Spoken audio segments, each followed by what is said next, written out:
Hello everyone, तो कैसे हैं आप सब लोग। आई होप सो कि बहुत अच्छे होंगे। तो चलिए बढ़ते हैं आज अपने एमसीक्यूज की जो हमारी सीरीज चल रही है उसका नेक्स्ट चैप्टर है प्रिंसिपल ऑफ मैनेजमेंट। आज मैं आपको इसके एमसीक्यूज करवाने वाला हूँ। तो जैसा कि आपको पता है कि जब हम एमसीक्यूज करते हैं तो आप लोगों को बस एक नोटबुक लेकर के बैठना होता है और चेक करना होता है कि आपको कितने उसमें से आते हैं और कितने नहीं आते हैं। तो चलिए बिना टाइम को वेस्ट किए वो शुरू करते हैं। सबसे पहले बस यही कहना चाहूँगा, जो लोग चैनल्स पे नए हैं प्लीज़ सब्सक्राइब माई चैनल, क्योंकि कॉमर्स से रिलेटेड हर वीडियो एक्सक्लूसिवली आपको मिलती रहेगी यहाँ पर। तो चलिए, simple which minimises the employees turnover. Turnover का मतलब है जो एम्प्लॉयज आते जाते रहते हैं किसी ऑर्गेनाइजेशन में, इसको एम्प्लॉयज टर्नओवर बोलते हैं। तो कोई ऐसा प्रिंसिपल है जो कि कम करता है, मिनिमाइज मतलब कम करता है। एक प्रिंसिपल ऑफ इक्विटी है हमारा, जो कि सबको इक्वल ट्रीट करता है। प्रिंसिपल ऑफ फेयर रेमुनरेशन, अच्छी सैलरी देना।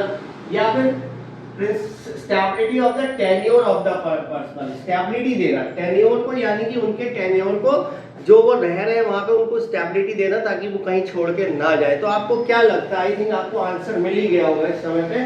अगर आपको ये प्रिंसिपल पता है तभी आप इसका आंसर बता पाएंगे, अदरवाइज नहीं बता पाएंगे। तो आप चेक कर लीजिए कि आपको पता था या नहीं। The following principle, second one है, the following principle of management prevents the overlapping of activities। overlapping मतलब एक ही काम दो लोगों को दे देना। तो ऐसा कब पॉसिबल नहीं होगा? अगर हमारा फेयर रेमुनरेशन है प्रिंसिपल, इसका उससे कोई लेना देना नहीं है। I think unity of command है, इक्विटी है, या यूनिटी ऑफ डायरेक्शन है। तो इसका आंसर है यूनिटी ऑफ डायरेक्शन, क्योंकि अगर हम एक ही आदमी अगर डायरेक्शन देने वाला है तो उसको तो पता होगा ना कि उसने ये काम इसको दे दिया और इसको नहीं देना है ये काम। तो यूनिटी ऑफ डायरेक्शन अगर है प्रिंसिपल तो वहां पे ओवरलैपिंग ऑफ एक्टिविटीज नहीं हो सकता है। Right place for the resource is indicated. Right place, हर चीज everything should be at right place. तो ऐसा कौन सा हमारा प्रिंसिपल है जो कि राइट को देखता है? तो प्रिंसिपल ऑफ द ऑर्डर है, या फिर प्रिंसिपल ऑफ द डिसिप्लिन है। डिसिप्लिन का इससे कोई लेना देना नहीं है। Principle of division of work का भी इससे कोई लेना देना नहीं है। ये इसका आंसर है प्रिंसिपल ऑफ ऑर्डर। ऑर्डर का मतलब ये है कि her everything should be in its order. जैसे अगर हम घर में अपनी कीज है या बुक्स है अगर एक ऑर्डर में रख दें, ऑर्डर का मतलब सेफ प्लेस पे और सही जगह पे, तो हमें कभी ढूंढने में दिक्कत नहीं होगी, हमें पता होगा। ऐसी ऑफिस के अंदर होना चाहिए कि हर चीज ऑर्डर में होनी चाहिए, हर जगह पे हर चीज की जगह फिक्स होनी चाहिए कि वो कहाँ पे मिलती है या कहाँ पे किसी का बैठने का प्लेस कहाँ पे है। तो ये ध्यान रखना है, ठीक है। तो नेक्स्ट वन है क्वेश्चन नंबर 4 है, kindness and the justice in the behaviour of manager is related to. Kindness मतलब प्यार से ट्रीट करना, अच्छे से ट्रीट करना, जस्टिस के साथ में सबके साथ में इक्वल ट्रीटमेंट देना। तो डिसिप्लिन से इसका कोई लेना देना नहीं है। प्रिंसिपल ऑफ ऑर्डर से इसका कोई लेना देना नहीं है। प्रिंसिपल ऑफ इक्विटी, नाम से ही पता चल रहा है, अगर आपको थोड़ा भी जानकारी रहेगी इस प्रिंसिपल के बारे में तो आप लिख देंगे कि इक्विटी में क्या होता है कि एवरी सब एम्प्लॉइज को इक्वल ट्रीटमेंट दिया जाता है। Violation of this principle create insecurity among the employees. कौन सा ऐसा प्रिंसिपल है जो कि वायलेट कर दिया? वायलेट का मतलब अगर आप उसको नहीं मान के चलते हो या उसको अप्लाई नहीं करते हो तो क्या होगा? तो जिससे कि इनसिक्योरिटी फील होगी एम्प्लॉइज को। तो एस्पिरिट डी कॉर्प्स, यानी कि ये तो टीम वर्क है, इसका इससे कोई लेना देना नहीं है। Stability of tenure and remuneration, authority and responsibility. तो इसका आंसर यही है, स्टेबिलिटी ऑफ टेन्योर। अगर आप स्टेबिलिटी नहीं दोगे तो एम्प्लॉइज के अंदर इनसिक्योरिटी रहेगी वहां पे। गैंग प्लान, गैंग प्लान बहुत कॉमन है, इसके ऊपर एक क्वेश्चन आता ही आता है। तो shortcut in the scalar chain, ये shortcut in the scalar chain है, या keeping the raw material ready, या मेकिंग टीम, या नन ऑफ द अबव। तो ये क्या है इसमें से? क्या आपको क्या लगता है? तो अगर आपको थोड़ा बहुत भी जानकारी है तो गैंग प्लान क्या होता है? जो हमारी स्केलर चेन होती है इसमें हम जब डायरेक्टली लिंक करता है पर्सन यहाँ पे, तो that is called the gang plan. तो यानी कि shortcut in the scalar chain. The employees are judicially penalized for their action under which principle?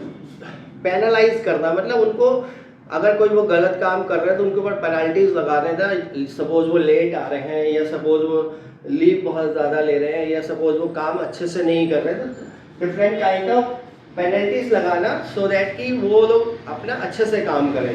तो ये कौन सा? प्रिंसिपल ऑफ ऑर्डर का कोई लेना देना नहीं है इससे। प्रिंसिपल ऑफ इक्विटी का भी नहीं है। प्रिंसिपल ऑफ रिस्पांसिबिलिटी का भी नहीं है।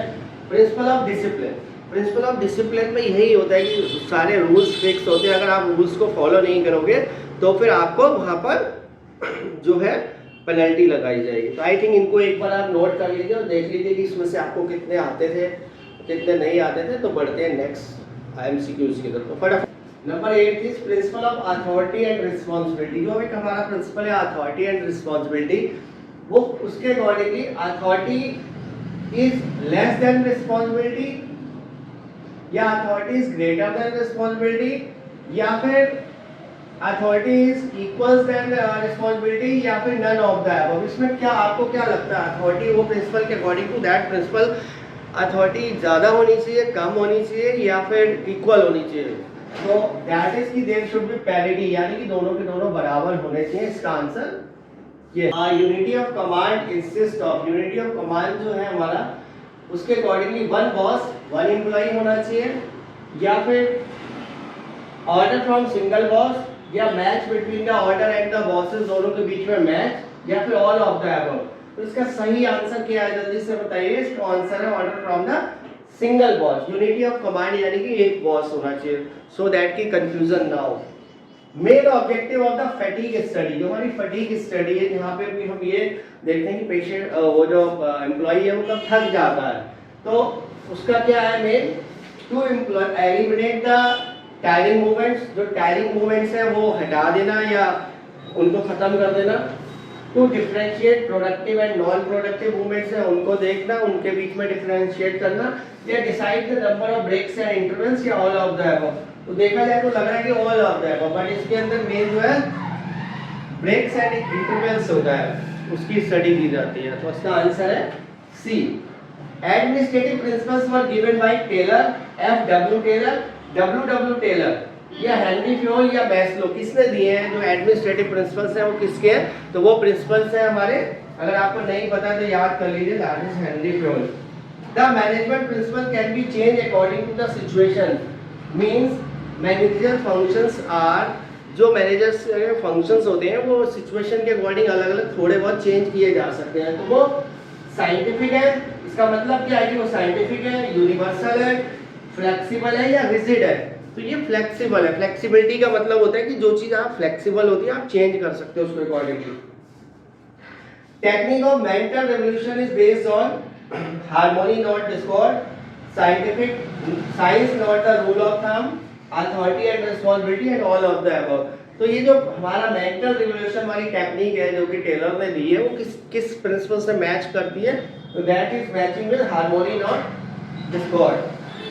Functional foremanship is the extension of, functional foremanship किसका एक्सटेंशन है?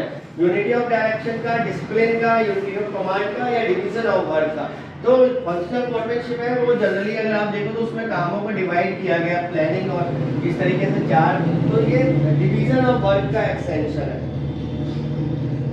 Foreman responsible for quality work, quality कौन सा चेक करता है? फोरमैन जो वर्कर्स के ऊपर लगा हुआ होते हैं फोरमैन, उसमें से किसका काम है? गैंग बॉस का काम नहीं है, रिपेयर बॉक्स का काम नहीं है, डिसिप्लिन का काम डिसिप्लिन देखना, तो इंस्पेक्टर, जो इंस्पेक्टर वहां पे होते हैं उसका काम होता है क्वालिटी को चेक करना। तो आई थिंक ये प्रिंसिपल आप अच्छे से नोट कर लीजिए, जो भी आपने देख लिया होगा कि आपको इसमें से क्या आता है क्या नहीं आता। ये हमारी सीक्वेंस चल रही है जो रेगुलर आपको मिलती रहेगी। इसके अलावा चैप्टर वाइज भी नोट्स मेरे वहाँ पे आ रहे हैं, तो चैनल को सब्सक्राइब जरूर कर दिएगा और जिन लोगों ने कर दिया उनके लिए थैंक यू वेरी मच। मेरा पूरा का पूरा सपोर्ट उनको रहेगा। कमेंट बॉक्स में बता दीजिएगा अगर आपको कोई प्रॉब्लम आ रही है तो वो वीडियो में पहले बनाने की कोशिश करूँगा। ठीक है, थैंक यू वेरी मच।